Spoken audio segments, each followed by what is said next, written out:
আসসালামু আলাইকুম, স্বাগতম জানাচ্ছি আমাদের চ্যানেলটিতে। ফুটবলের সব খবরাখবর সবার আগে পেতে এখনই আমাদের চ্যানেলটি সাবস্ক্রাইব করুন। কাতারে অনুষ্ঠিত ফিফা বিশ্বকাপের 55টি ম্যাচের ভবিষ্যৎবাণী করেছিল বিরাল অ্যাকিলিস, যার মধ্যে ফাইনাল সেমিফাইনাল ম্যাচের হুবহু ভবিষ্যৎবাণী করে বিরাল অ্যাকিলিস। কাতার বিশ্বকাপে সর্বমোট 47টি ম্যাচের ফলাফল মিলেছে বিরাল অ্যাকিলিসের ভবিষ্যৎবাণীর সাথে।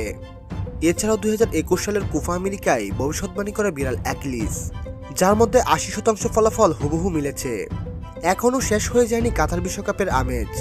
এরই মধ্যে বিরাল অ্যাকিলিস 2026 সালের বিশ্বকাপ কে জিতবে তা জানিয়ে দিল।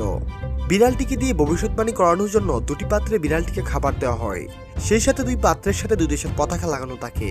যেই পাত্রের খাবার শেখায় তাকে বিজয়ী বলে ধরে নেওয়া হয়। জেনে রাখা ভালো যে কাতার বিশ্বকাপ যে মেসি বাহিনী জিতবে তা বিশ্বকাপ শুরুর বছরখানেক আগেই জানিয়ে দিয়েছিল বিরাল অ্যাকিলিস।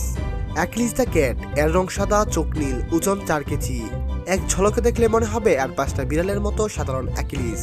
কিন্তু অ্যাকিলিসের বিশেষত্ব হলো সে বধির, কানে শুনতে পায় না, কিন্তু তার দারুণ ইন্দ্রিয় ক্ষমতা আছে। সে তার হৃদয় দিয়ে ভবিষ্যৎ দেখতে পায়। বিরাল অ্যাকিলিসের ভবিষ্যৎবাণী অনুযায়ী 2026 সালের বিশ্বকাপ ব্রাজিল জিতবে। সম্মানিত ভিউয়ার্স, আপনি কোন দল সাপোর্ট করেন? কোন দল জিতবে 2026 সালের বিশ্বকাপ? অবশ্যই আপনি আপনার ব্যক্তিগত মতামত আমাদের কমেন্ট বক্সে জানাবেন। পরবর্তী নিউজের আপডেট সবার আগে পেতে এখনই আমাদের চ্যানেলটি সাবস্ক্রাইব করুন।